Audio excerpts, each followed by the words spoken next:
Are you ready to take your business to the next level?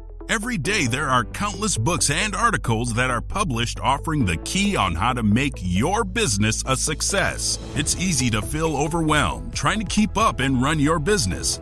That's why Deb Creer created the Business Power Hour. Keep up on the latest trends, best practices, and techniques for how to make your business a success. Let the Business Power Hour do the heavy work for you. Good morning. Good morning. I am Deb Creer, and I am passionate about giving professionals the tools that they need to make themselves and their businesses as successful as possible. And we're going to have a great discussion today that applies to every single business owner, executive, employee, everybody out there, and this probably even applies to people who are managing their homes, and volunteers, right? Because we're going to be talking about strategic thinking. So please join me in welcoming Rich Horwath to our program today. How are you doing, Rich? Deb, I'm doing great. It's wonderful to be with you. Perfect. I love it. Well, let me tell people a little bit about you, and then we'll jump into this. So Rich Horwath is the founder and CEO of the Strategic Thinking Institute, where he facilitates strategy workshops to help executive leadership teams think, plan, and act strategically to set direction, create advantage, and maximize their leadership performance. He is a New York Times and Wall Street Journal best-selling author of 8 books on strategic thinking, including his newest book, Strategic: The Skill to Set Direction, Create Advantage, and Achieve Executive Excellence. So again, Rich, welcome. Well, thanks, Deb. It's great to be with you. I followed you for many years and looking forward to it. Perfect. I love it. Well, thank you.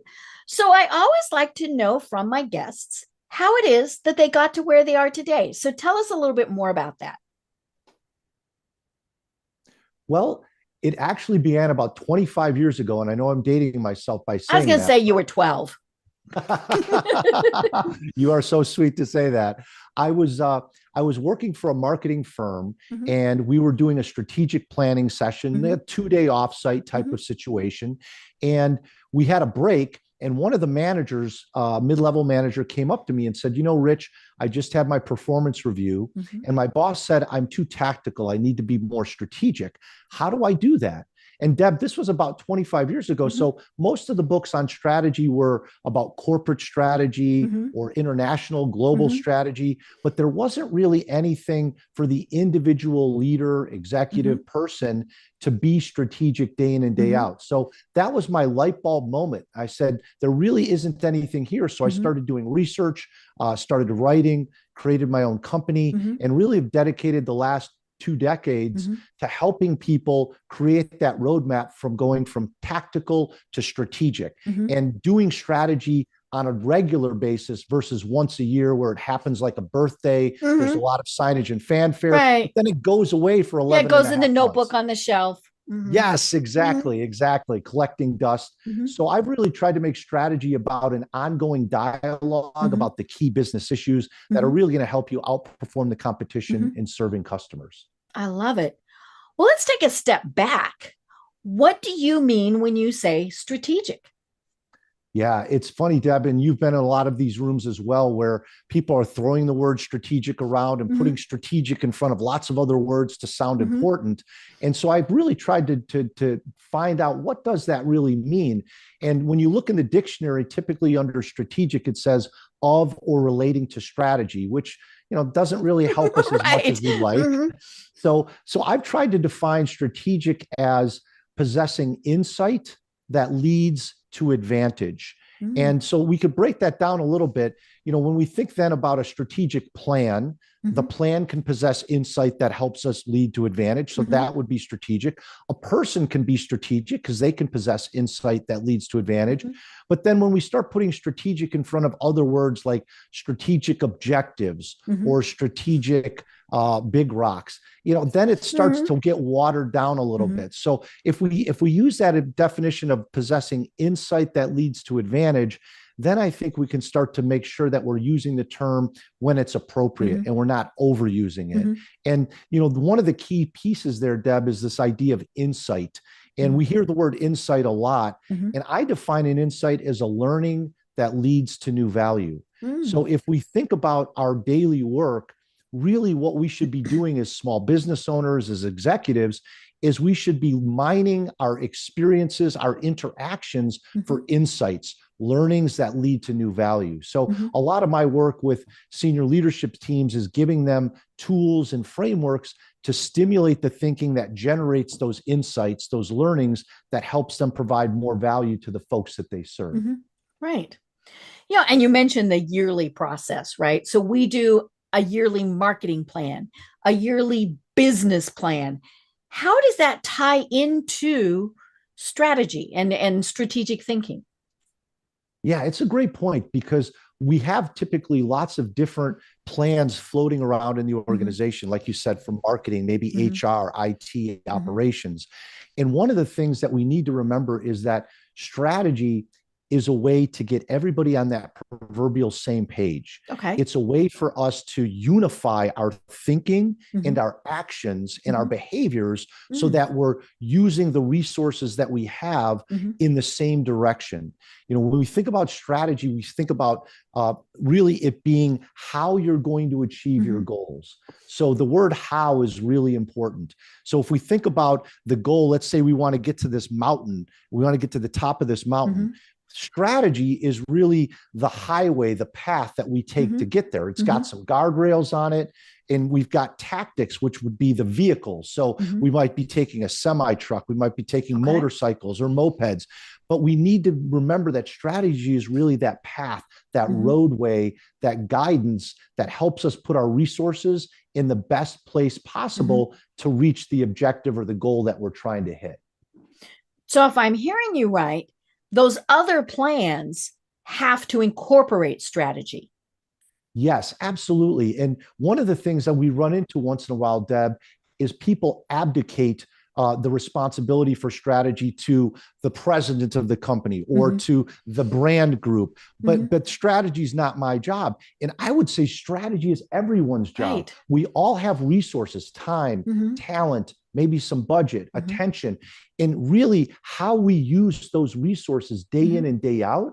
That really becomes the strategy. The strategy isn't what's in the PowerPoint deck. It's what you and your people are doing day in and day out to achieve your goals. So it's important then that we write down what those strategies are for marketing plans, for operations plans, for IT plans, so that we can all see and appreciate how we're using our resources and ensure that we're using our resources to get to the same ends. That's what's really important about having that alignment.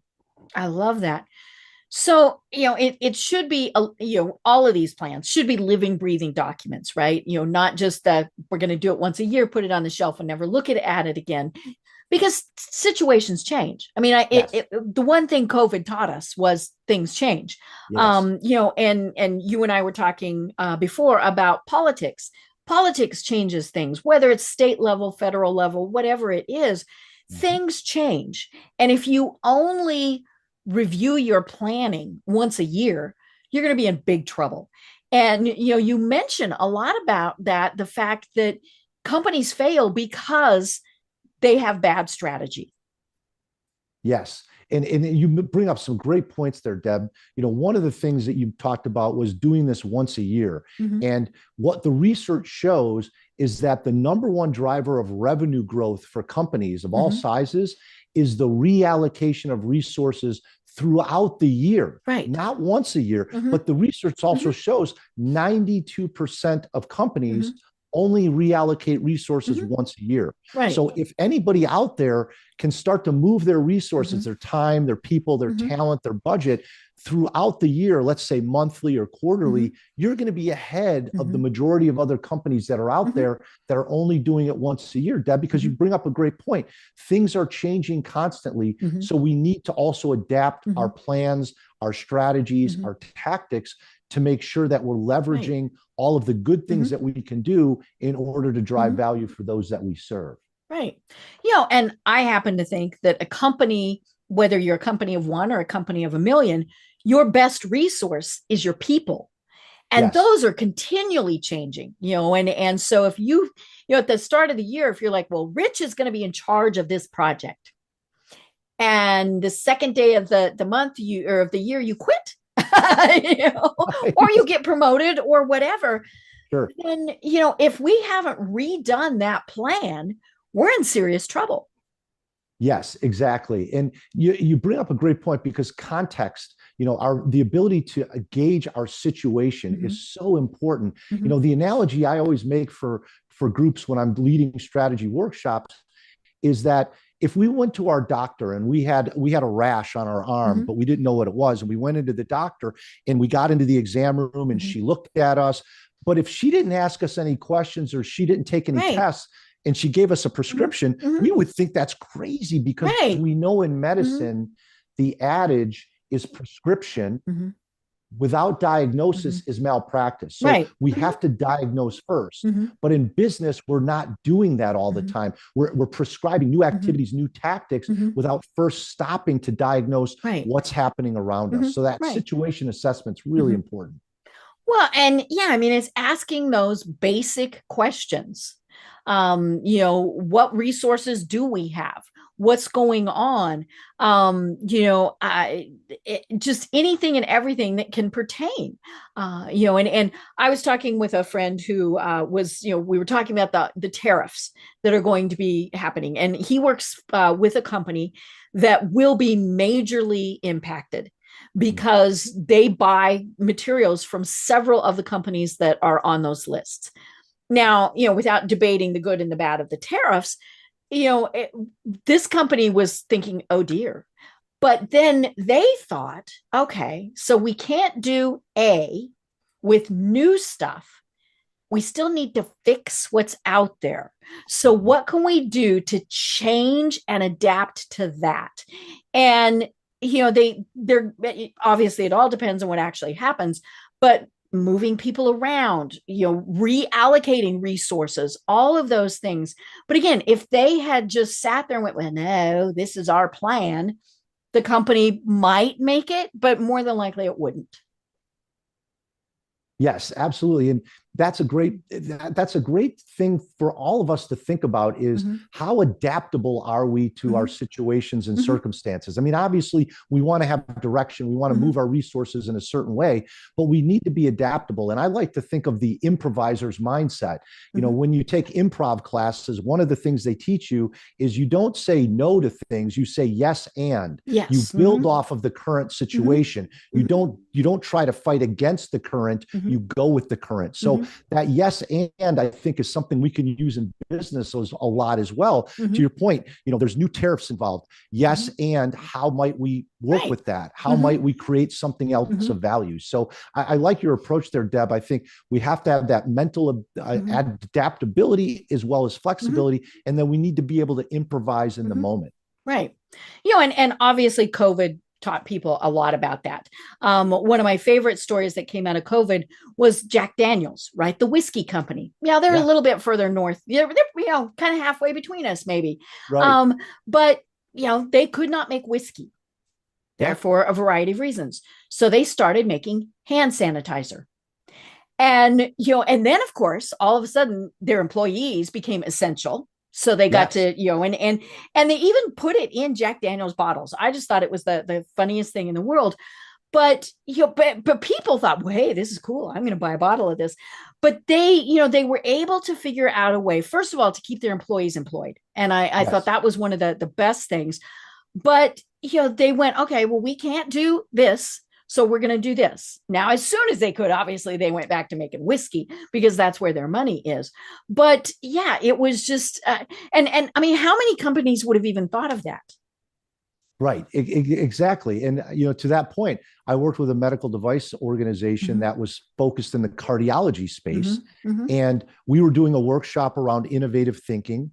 and an idea came up in one of the frameworks, and someone said, "Hey, we should think about more general surgery aspects and being able to remove waste from the OR and things like that." And Deb, a number of people rolled their eyes. They said, "We would never do that. That's not our business. Somebody else does it." Exactly. But they said, "Okay, we're not going to discount any of the ideas immediately. We're going to do some research." They did some research. They talked to current customers. They did find out this was a real need, even though it wasn't part of what they were currently doing. But the important part, Deb, is it built on their current core competencies, their knowledge and expertise, as well as their skill sets. So they had the knowledge and capabilities to do it. And so they wound up doing it. Fast forward 5 years later, it was $100 million part of their business. Wow. Even though most of the people in the room scoffed at the idea. So, to your Jack Daniels example and this example, we have to be, I like to tell people, we have to have a discover or explorer's mindset every day when we go into work. Right. We need to be open to new ideas, new insights, so that we're constantly learning about new things that can potentially bring value. Right. And it does, I think, still need to be in your wheelhouse, right? Yes. You shouldn't just go, "Oh, hey, let's do that." And do your research. I'm here in Atlanta, and I remember the great debacle of whenever it was when we had new Coke. Oh, right. Remember? And of course, it was geared to taste more like Pepsi. Yes. Right. It was sweeter, and it was this unmitigated disaster. And so then we had original Coke. That was how they branded things for a while. And then, of course, they said, "Okay, this is stupid. Nobody's drinking the new Coke." But somebody had an idea and they went with it without doing the research. Yes. You've got to have the research. And going back to the point you brought up earlier too, you have to have a strategy, because the strategy, remember, acts as a filter. Yes. So when opportunities pop up, we combine the filter of the strategy. And because, again, strategy has to make trade-offs, meaning we're going to focus in these areas with our competencies and capabilities, but then we're also going to exclude other areas so that we're not spreading ourselves too thin, trying to be all things to all people. Right. I remember when Mary Barra took over as CEO of General Motors back in 2014, they were coming out of bankruptcy, lots of problems. And she said, "Look, we're here to win. We are not going to win by being all things to all people everywhere. That's not the right strategy for GM." Right. So she understood very, very quickly that, focus, the ability to stay committed to what's going to drive your business is the important part of what we need to do. Right. And if I remember right, she actually had them cut back and they went back to their core competencies where they knew they were going to be able to be successful. Yeah, exactly. And it goes back to what you mentioned earlier, Deb. If we're really aware of our situation, then we're understanding what are the new competitors coming in? Are there non-traditional competitors coming in? How have the competitors changed the value proposition in customers' minds? Before Chipotle came out, people had a whole different idea of what fast food was, but then Chipotle, it was called Taco Bell. Right, exactly. Right. But then Chipotle comes out and they reset people's expectations on what a valuable, somewhat nutritious, meal looks like. And so now all of the other fast food chains had to adapt to the new value. And again, if you weren't sensitive to that, and you mentioned Taco Bell, they actually did a pretty good job of trying to adapt. They came up with the cantina menu and some other things that have helped them continue to be successful. But that was only because Chipotle changed the value proposition in the industry. So as business leaders out there, we always want to be asking ourselves, have any of the competition changed what value means to customers today? Right. And there's so many things that go into it. Customer service is obviously one of the biggies. And, as we're recording this, the news broke that somebody, some of those big wiggies somewhere did a study on drive-through customer service and accuracy of your orders. Guess who it was? Guess who's number one? I'll say Chick-fil-A. Chick-fil-A. Yep. Now it was surprising because what they said was 80% of the orders were correct. I've actually never, and now I eat at Chick-fil-A a couple times a month. I've never had an incorrect order there. But in some of the others were, oh, Kentucky Fried Chicken was like 40%. And I'm thinking, oh, that's, but, but to me, that comes back to strategy, right?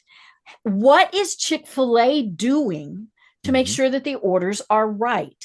And that the employees are empowered. There's obviously different processes, but how are they getting it right, and how are other companies getting it wrong?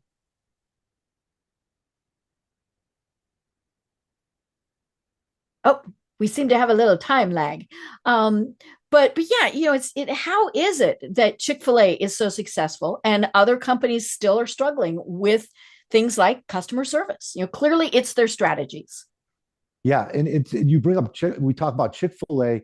I saw what they did is one of their executives was watching an NFL a pro football game, and he saw Tom Brady go back to the sidelines and look at an iPad and look at the video to make adjustments. Mhm. And what they said then is, why don't we use video from a Mhm. drive-through perspective? Mhm. So they had video installed in the kitchens, Mhm. but then also they used a drone flying over the drive-through at lunch and dinner time. Uh-huh. And so then they brought both of those videos Mhm. together Mhm. to see the kitchen and the Mhm. traffic patterns, Mhm. and they were able to make adjustments Mhm. from an efficiency and Mhm. operations perspective that have allowed them to be a lot Mhm. more successful. Right.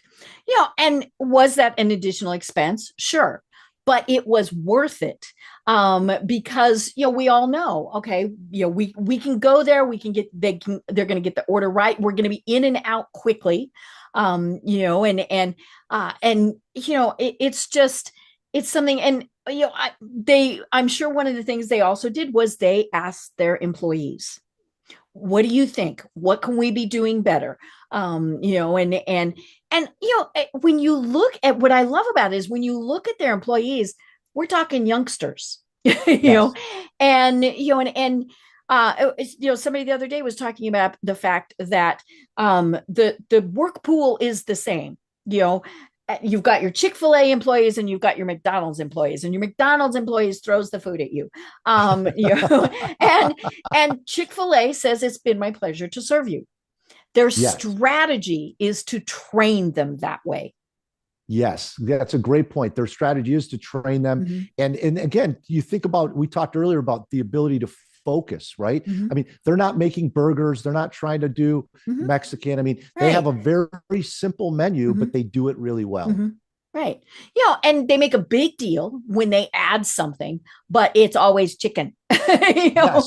They aren't going to start serving burgers. They're not, and that's where I think we've seen other companies that have fallen, because they're like, well, we do this, but we're going to do X. And most of the time they're not successful with it. Right. Yeah, yeah, yeah. There's a lot of examples. The auto industry Mm-hmm. is one that jumps up when you Mm-hmm. talk about that. You look at companies like BMW and Porsche, Mm-hmm. always known for high performance Right. automobiles, sports cars, Mm-hmm. and they started expanding their brand into other types. Mm-hmm.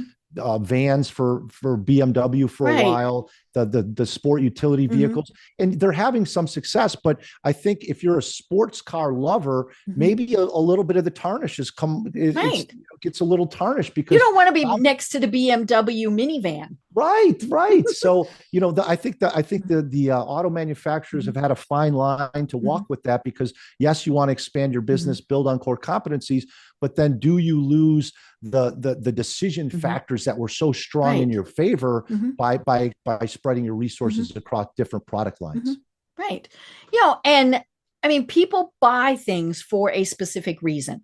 You're buying that because it is a sports car. You're buying the Ford because it's a minivan. I mean, whatever it is, that's the thing. And like Subaru's strategy is safety, right?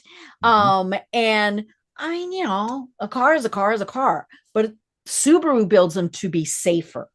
Yes, And I mean, that their strategy is to make sure that. yes, The commercials, they show the mangled cars and the kid walking away.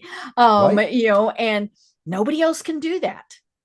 Yeah, yeah, that's exactly right. And I think one of the things when we think about strategy, and we think strategically, we always have to come back to how are we different in ways that people value. Right. You know, I oftentimes in the United States, especially, people focus on better. Are we better? But better is subjective. You know, is blueberry pie better than banana cream? Well, you know, Deb, you might like blueberry pie, I might like banana cream, but we can say it's different because blueberry pie has blueberries, they have antioxidants, they're good for you. You know, maybe they help you live longer. So we really need, as business leaders, to think about how are we different in ways that people value. You know, differentiation is really the key to developing good strategy. And, you know, the examples that you've shared with Chick-fil-A and some of the others, I think really hone in on this idea that, have you identified that unique selling proposition, the thing that's going to help you stand out, like service and quality at a Chick-fil-A? Right. You know, and the thing too is then when you have differentiated yourself, you can differentiate yourself on price. Yes. You know, you're not the, you know, the minivan, you're the Porsche, you know, whatever it is. And obviously companies like Walmart, you know, they make millions by, you know, what they're doing, but they've differentiated themselves by being the less expensive. You know, and so that's perfectly fine. They're selling, you know, a whole bunch of stuff as opposed to, you know, one or two that are the different price. You know, and so it's not just that you're charging more, it's how you're charging and how many you're selling. Exactly. And, you know, you bring up Walmart, you know, has done a really good job of using supply chain, operations, logistics to reduce their costs internally, and then allow that strategy to pass those costs along to the customers that they serve. So, you know, to your point, it's not just about being a premium price. It's really using your capabilities and competencies to create a price point that's different because you're communicating different value than the other folks that are out there. So, I'm a big believer that it's not just about price, but it's about what's the value proposition, price being a part of that, but what's the overall value proposition that you're offering to people. And I think, you know, as business leaders, we need to give more time and thought to the value coin. And the value coin, Deb, I think about is value proposition is on one side. That's what your customer sees. And then the value chain is the other side of the coin. That is a business leader. Those are the 3 to 5 activity buckets that I put together to help my company serve you as a customer. So I think if business leaders focus on that two sides of the coin, value proposition to the customer, value chain, how do we align our activities to be the most productive and efficient? That's when we really start to create that competitive advantage. Right. You know, and let's be honest, everybody has a competitor. I can't think of anything in the world, you know, even high-end sports cars, you know, now you can go up to, you know, the highest, but the highest still has, you know, a Lamborghini still competes with, say, a Maserati. You know, and hope I got my cars right. You did. But you know, and so, but that comes, you know, so maybe your strategy is you've got, you know, the two right next to each other, you know, in some fancy place, you know, the dealerships. So one provides much better customer service. The other one provides much better, you know, so however you're doing it, because again, people are, you know, they're going to go, now you obviously have brand loyalty. And I think sometimes people forget that is, you know, a very important thing. But given all things, people will, you know, it comes back to the know, like, trust. So how, you know, where are we going to build that in? And what is our strategy for doing that? Yeah, absolutely, Deb. And you bring up such a great point too, because sometimes people feel like, well, if the product itself is not different, then, you know, it's just going to come down to price. But I think that's abdicating our responsibility as executives. If the product's similar, and for many of you out there listening, you probably are in a mature industry where your product might be very similar to other people, but then you have to look at the lens of, well, how can we create an experience, Right. service, support, education. How can we take some of these other things that surround the product, and then how do we make that a little bit different? Enterprise Rent-A-Car is a great example. They leapfrogged Hertz to become number one, not because they were leasing or renting different cars necessarily, but what they were doing around the cars was different. Putting their off communities instead of airports. Even today, most of their offices are community-based versus airport-based. They were keeping their customer service in-house instead of outsourcing it. And as the commercials, Deb, have told us for many years, instead of you having to go to Enterprise, they come to you. Exactly. So we as business leaders, we need to think about not just is the product different, but how can we make the experience different as well? Right. And how do people think of us? One of the things that I always think about is Budweiser, right? We all know Budweiser is beer. But when we think of Budweiser, we think Clydesdales. Those two have nothing to do with each other, aside from the fact that the Clydesdale, but somehow it has worked for them. We can see it and we immediately go, oh, Budweiser beer. Yes. Which is very strange because, you really don't have too many other brands that are so differentiated like that. But, if you look, they've got the beer kegs. I mean, they're still tying it in, but we're like, oh, did the puppy get home? Right. But yeah, I mean, it's just, but their strategy is that we think about it and we go, right. So then we're in our mind, we're associating that good feeling with the beer. Yeah, that's exactly right, Deb. The positioning they've done to create the imagery, and I think sometimes as executives, maybe we focus too much on just the product side, and we're not focusing as much on how are we communicating the value proposition, the visuals that we're using in a way that's going to resonate long term. Right. Like you said, a great example with Budweiser and the Clydesdales.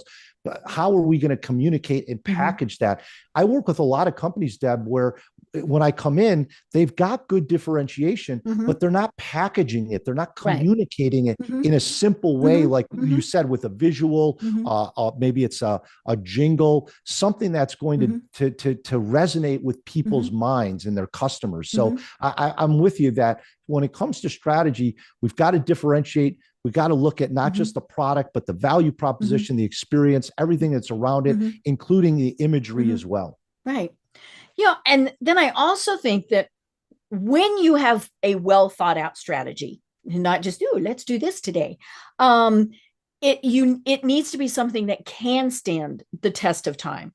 And so, your strategy is to always make mothers feel safe. But it's not tomorrow you're going to change to a different strategy. And tomorrow, this is not the squirrel theory. And because if it is a well thought out strategy, it should stand the test of time.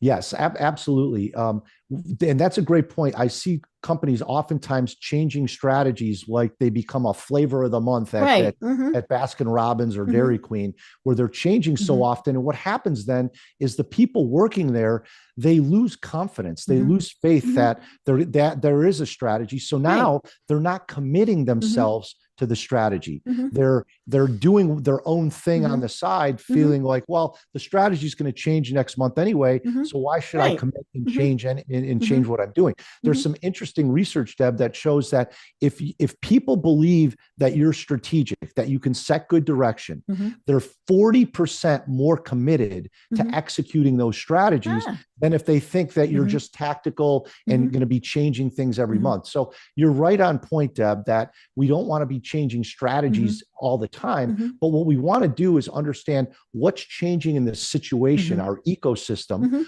How has the competition changed? How has the customer changed? And then what are the patterns or trends that we're seeing in the market? And then typically we might need to modify tactics first, some of those tangible things, but strategy really should be more of a course that we've set and we follow. Right. Now, in your book and on your website, and obviously when you're working with people, you talk about strategic fitness system. What is that? Yeah, so it's interesting, Deb. There's research out of Harvard that shows that the average CEO or president of a company, they do physical fitness, physical exercise Mhm. for an average of 45 minutes a day, which Wow, I that found. really surprises me because I think of them as just at their desk, right? Yes, exactly. I'm the Mhm. same way. That really shocked me Mhm. too. I kind of applauded and said, Mhm. "Wow, 45 minutes a Mhm. day. That's Mhm. great that you're doing that." Right. I know I've read, Bob Iger from Disney and Tim Cook from Apple. Mhm. They're typically up between 4 and 4:30 every morning. Mhm. They're on their Versa Mhm. climbers or their Mhm. treadmills doing things. So I was impressed by that, and I said, "Well, when it comes to strategy, how fit are we strategically?" Mhm. So years ago, I worked with a PhD to develop the strategic quotient assessment, the Mhm. SQ. And many people have heard of the IQ, obviously. Mhm. Mhm. EQ is popular. So the SQ is really designed to assess how are we thinking, planning, and acting Mhm. strategically from a mindset and behavior standpoint. Right. And we've had about 4,000 people take that SQ so Mhm. far, Deb, and the average score is around 70%, Ah. which is fine, but Mhm. there's room for improvement there. Mhm. So Mhm. I think strategic fitness is really our ability to interact each day, to Mhm. learn from those interactions, Mhm. and then to set direction Mhm. based on those interactions Mhm. in a way that's going to help our company and our customers be as Mhm. successful as possible. So Right. that strategic Mhm. fitness system that I designed is really a way Mhm. for people to practice being Mhm. strategic. Mhm. If we play golf once a year, or we play the guitar once a year, or Mhm. pickleball once a year, Mhm. we're not going to be very good at those things because we're Right. only doing them once a year. And Mhm. most people only do strategy Mhm. once a year Mhm. during the planning Mhm. process. So it's really about, exercising that Mhm. strategic Mhm. muscle on a regular basis. And Right. the fitness system Mhm. is simply an online platform to help people do Mhm. those workouts on a Mhm. regular basis. Right. Well, and yeah, as you said, we need to do the continual workouts. Yes. I just did a health walk to raise money for the American Cancer Society. Now I'm a lazy slug, and so I was supposed to do 50 miles in March, Wow. walking dogs. Now we have several dogs, and so we alternated dogs. I did not make my 50 miles. That's a But lot. I was okay with that because I still was going, I was doing, Yeah. and the reason I didn't make it is there were days that we couldn't go, days where we were gone, some things like that. But the other thing too is once you start doing it, then it becomes a habit. Yes. And I think that's the thing to remember, like my husband, if he doesn't work out, he feels it. He knows that his body is not going to be happy with him. But we also can work out too much. We can push it too far, and so we need to find that happy place. But yeah, we want it to be a habit where it's just, this is the way we do it. Yeah, yeah, I love your point there on the habit. And for the strategic fitness system, we actually have a daily insight practice we call Mhm. dips. And so each day there's a new quote, a new piece of Mhm. information with a question to help you Mhm. apply that to your thinking. Mhm. Because again, if we're going to develop a habit, we want it to be a habit that's going to generate Mhm. value for us, Right. positive value. So Mhm. so this thinking strategically each day gives us a way Mhm. to push ourselves to come Mhm. up with those insights. And Mhm. it's interesting, Deb. I'm working with some clients that are out in Silicon Valley. They're technology companies. Mhm. And one of the things I'm seeing from them these days is they're actually creating Mhm. accountability for insights. Mhm. They're asking their managers at Ah. all levels Mhm. to share insights, their Mhm. learnings that lead to new value Mhm. on a monthly basis. I was reading about the CEO of NVIDIA. NVIDIA has obviously been a really successful company Mhm. stock wise the Mhm. last 10, 12 years. Jensen Huang is their CEO. And Mhm. he says each month he expects people to send him an email with 5 things, their Mhm. top 5 things Mhm. that they've learned that have created value Mhm. for either the company or Mhm. for the customers. And then he was joking. I don't think he actually wasn't joking. He sits down with a glass of scotch every Sunday night with Mhm. Highland And Park reviews Scotch. them. He Mhm. goes through those emails. Mhm.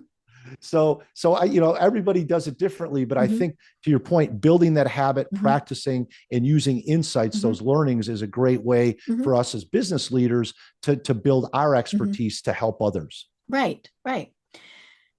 So your book, and I'm going to have to look at it here because it's got a long title: Strategic: The Skill to Set Direction, Create Advantage, and Achieve Executive Excellence, starts with the story of Amelia Earhart. Why? And what was the reason you did that? Because it's a very valid reason, but it was very interesting. Yeah, so most folks are familiar with Amelia Mm-hmm. Earhart, a pioneering Mm-hmm. aviator, Mm-hmm. set numerous records from an aviation Mm-hmm. perspective when she was flying. Uh, But one of the things that was really interesting that I did find out from research that Mm-hmm. most people don't know is 2 weeks before she took her final flight. And, Mm-hmm. there's lots of theories as to what happened with her, nothing confirmed. UFOs. Yeah. That could be, you never know. You never know. But no one knows what happened. Mm-hmm. But 2 weeks before that final flight, she received a letter from a gentleman named H.V. Weems, Mm-hmm. and he was one of the foremost navigators in the world. Mm-hmm. And he wrote her a really nice letter saying, "Look, I know you're expecting to do these Mm-hmm. trips circumventing the Mm-hmm. globe. You might want to brush up on some of your navigational abilities," Mm-hmm. because she wasn't using celestial navigation. Mm-hmm. She wasn't Mm-hmm. using some types of navigation. He said, I would be very honored to help you do Mm-hmm. that. And she didn't take his advice. Mm-hmm. And obviously, she wound up vanishing. Mm-hmm. And what struck me is, what if she would have taken that Right. advice to Mm-hmm. navigate more Mm-hmm. effectively, to be a better Mm-hmm. navigator? So I use that analogy to open the book to share with executives Mm-hmm. that, look, you need to be able to navigate your business. And, Mm-hmm. and you talked, Deb, before about a lot of the things that are Mm-hmm. changing in our world these days. Mm-hmm. We talked about COVID and the Mm-hmm. tariffs and all those things. We've got to be able to navigate those things. And Mm-hmm. the research shows 70% of leaders today are overwhelmed by Mm-hmm. the amount of change that they're facing. Right. So Mm-hmm. I wrote Strategic really as a way to give people Mm-hmm. almost like a pilot, a pre-flight checklist, Mm-hmm. so that they can go through their business Mm-hmm. strategy, leadership, organization, communication, Mm-hmm. and make sure that they're not missing any Mm-hmm. things that would potentially Mm-hmm. derail what they're trying to do. Right. And of course, the sad thing is most of them never even think about strategy. It is the flavor of the month. It is, Yes. whatever my competitors are doing, all of those various things. So how can you even convince them that this is something that is and should be an integral part of their business? Well, it's interesting. And to your point, a lot of folks might be out there saying, look, we haven't done a lot of strategy in the Mm-hmm. past, but we've done okay to this point. Mm-hmm. The research out of Harvard Business School shows they reviewed 750 companies that went bankrupt. So they went bankrupt. And over that 25-year period, what they found was that 80% of the time, the number one cause of Mm-hmm. bankruptcy was bad strategy. Mm-hmm. And, you can look at companies like Circuit City.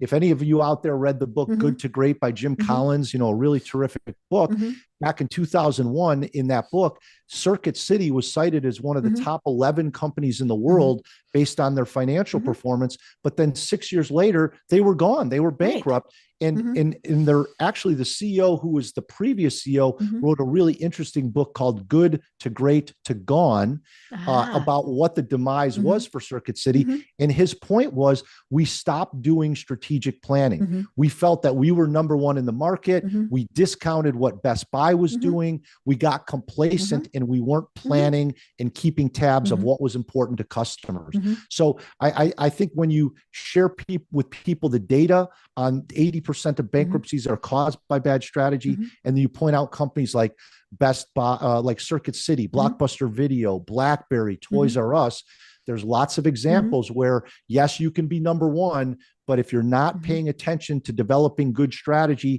and outperforming the competition, sooner or later, your business could Right. fail if you lose that hunger to get better. Mm-hmm. Right. And there are such great examples. Blockbuster, Kodak. You and I both know Jeffrey Hazlett, and Jeffrey, did marketing for Kodak. Yes. And people, told them, hey, there's this thing called digital. And they went, nah. And of course, Blockbuster, they were told, hey, Netflix is around the corner, and they're gaining on you. And for some reason, they thought people still wanted to go in and get the little empty boxes and go up and you remember we Yes. and as opposed to, hey, I don't have to put shoes on and get in my car and I can just order whatever movie I want and nobody will judge me, right? And even the people who compete against, say, Amazon, and I hate that in some ways it means like we don't have as many of the mom and pop businesses and things like that. But I think there's also a strategy for the mom and pop businesses to still be very successful. Yeah, you bring up a great point, Deb. And I've worked with some of those mom and pop businesses that have battled with Amazon. And one of the things I've found in that work is that we need to still identify, is there an element of the human connection, the relationship? You talked earlier about brand loyalty. Are there elements of that that are important to the customers that you serve? And if that's the case, then boy, we have a great opening to create strategy that is going to differentiate against an Amazon or a Walmart or one of those big box stores. But we've got to really do a deep dive into why customers buy what they buy. And also not just the products and services, but then we also need to think about the delivery. Right. Are we delivering the value in a different way? So can they walk into our store? Can they ask us questions? Can they touch the products? All of those things can be ways that we differentiate, but we've got to take the time to step back and think about, what are we doing? Why are we doing it? And how can we do it differently or better? And if we do take that time and we're not always working in the business, then we can potentially step back and work on the business. Right. Right.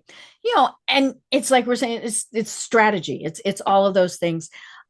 We have a New Mexican restaurant that's close to us. And my neighbors and I and my husband have decided this is a great place to go. And so we go fairly often.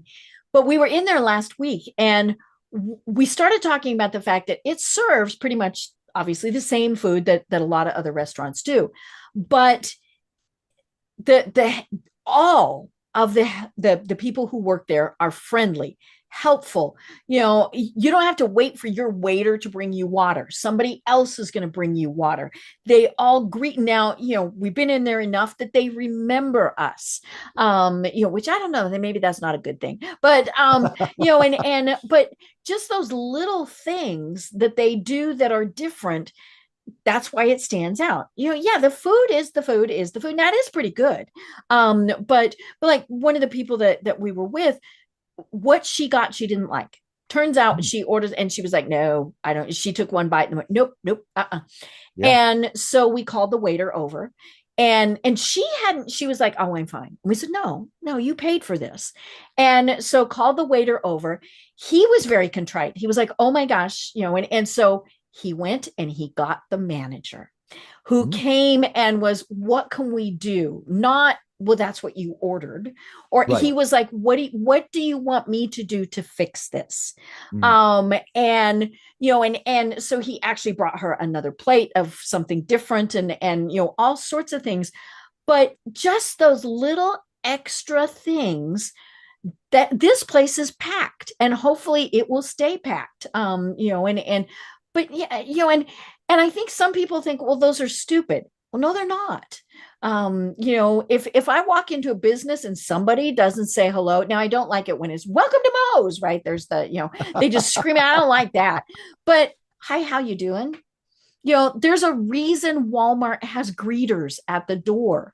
It's just to kind of do that little extra, hey, we're glad you're here, because we know you could go to a lot of different places. Yeah, Deb, that's a great point. And one of the things I do with business leaders sometimes is we think about there's three value disciplines really when you think about a business. There's product leadership, there's operational excellence, and there's customer intimacy. So one interesting exercise, any of you can do it out there, is think about when we allocate our resources, what do we really want to be known for? Do we want to be known as product leaders? Do we want to be known as really efficient operational excellence and quick and convenient? Or do we want to be known as customer intimate, meaning, with your Mexican restaurant, we know the people, we serve them well, we come up with a special solution when things aren't going well. So that's a really interesting exercise potentially folks can do is which of those value disciplines best represents you? Is it product leadership, operational excellence, customer intimacy? And then when you choose one of those, can you put more resources or can you do other things that really build that image in customers' minds? Right. And I think one of the things that people make a mistake about, and we talk about this a lot on the program, is they want to be all things to everyone. And you cannot do that. That is not a strategy, folks. And it's just not going to work. Your strategy is, let's pick a specific demographic, whatever it is, and give them the best service. Yes, we've got to focus. And I remember Steve Jobs, who the co-founder of Apple, he was quoted as saying, people think focus means saying yes to the thing you're going to focus on. He said, but that's not what it means at all. He said it means you're not going to do the 100 other good opportunities that are out there. So a lot of times, to your point, Deb, we've got to make trade-offs. And when you think about a trade-off in strategy, it's really making a decision. And I think about decision with that Latin word, the origin of the word decadere, which means to cut off. So if you think about like pruning shears, if you got pruning shears, you're cutting off, let's say, some pieces of a bush to make the bush grow better, to have new growth in the bush. But in business, we're not doing that. We're just adding stuff to our plate. We're adding new products, adding new services. We're not taking stuff off the plate.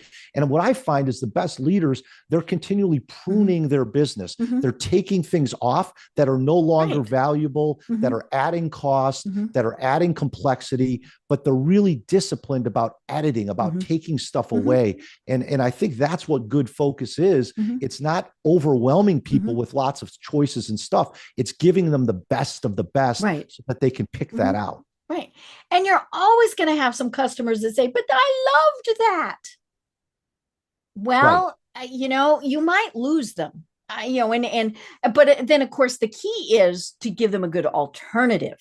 If you do lose them, well, then you've lost them. Because again, you can't serve everybody. Yeah, Michael Porter, he's one of the key strategy founders in this country from a business perspective in the United States and globally as well. He said, look, if you're not upsetting some of the potential customers out there, then you do not have a strategy. Right.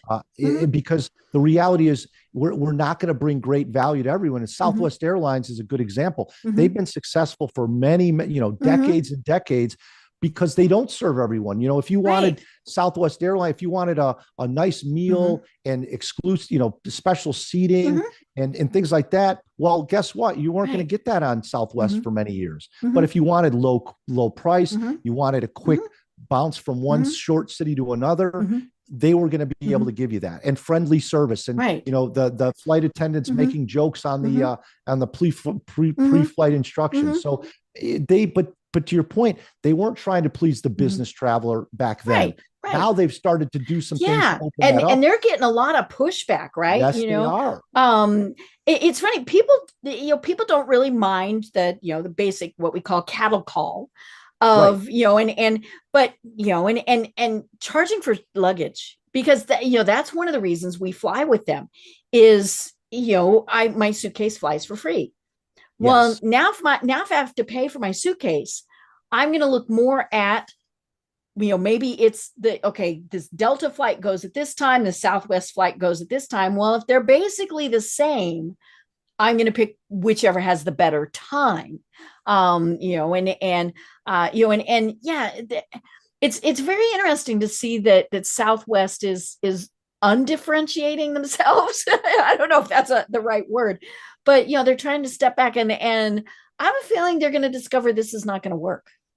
Yeah, Deb, but that's such a great insight on your part, because what happens is, like with Southwest and some others, is you start with a great strategy, but then you start doing things that create competitive convergence, meaning we're starting to look, sound, and feel just like the competition. So like you said, in this case, now you're going to choose based on time, not based on the airline. And that's not a win-win proposition for them. So I agree. I think that's a really important point for everybody out there is, are you doing things today and next week that are making you more like the competition or separating you from the competition? Think about your key activities and behaviors. You want to be differentiating, not converging with the competition. And you brought up that point earlier, Deb, which is a great point. If we're constantly reacting to the competition, now we're just starting to emulate them. If we emulate them, then it's just become, we're going to put ourselves in a price war. Right. And if you're a smaller business, you're not going to win the price war. Nope. And because even if you cut costs, it's just not going to work. And I mean, like the whole Southwest thing, this is the Delta hub. There are Delta flights going every 30 seconds out of here. And so, the only way that Southwest set itself apart was that it didn't charge for luggage. Now that they are, it's like, okay, well then I might as well fly on Delta. And the thing that I found very interesting, and you might not have heard this since you're in Illinois, is Delta announced they will accept Southwest and other airlines' frequent flyer programs. Oh, that's a smart move. Yeah. And so you can transfer your miles. And I thought, that's interesting. So it's a fascinating thing to watch, to see how these companies kind of juggle and jiggle and try and figure out where they're going to go. Because we only have, X number of dollars, and so how do you differentiate yourself?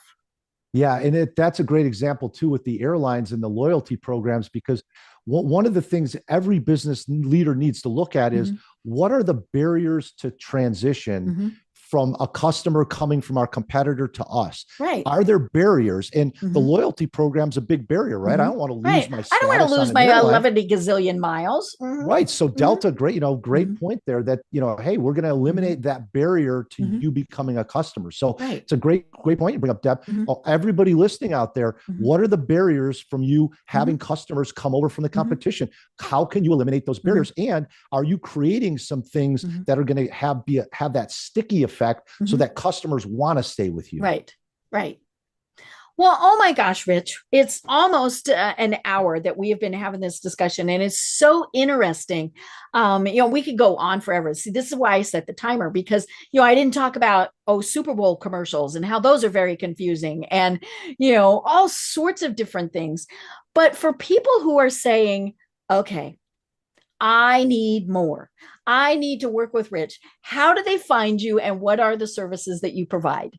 Well, Deb, I've been blessed to be able to facilitate strategy workshops and strategic thinking workshops with executive leadership teams to help them develop strategy. I help people develop their strategy skills through strategy training, both live, virtual, as well as online courses. I do strategic coaching with executive teams. And then I also do keynote speeches to groups as well, if you've got a big group that you wanted to start to build those competencies with. Great. And where do they find you? So you can find me at strategyskills.com. So strategyskills.com, lots of free resources, articles, videos, audios, infographics to give you some additional food for thought. Great. Yeah, I was looking at your website, and you do have so many great resources there. So I love that. Well, we do need to wrap up this discussion. Do you have any final thoughts that you want to leave everyone with? Deb, the one thing I would mention is that excellence is deviation from the norm. So excellence is deviation from the norm. If we're doing the same normal things in the same normal ways as everyone else, then we're not going to excel. So we really need to think about, how are we deviating from what's normally done in our world, in our space, to provide really excellent value for others. I love it. Well, I'm Deb Creer. I've been having a wonderful discussion with Rich Horwath. He is the CEO and founder of the Strategic Thinking Institute. And until next time, everyone have a great day. Tune in for our next program for even more trends, best practices, and techniques for how to make your business a success. The Business Power Hour, hosted by Deb Creer, is proud to be part of the C-Suite Network.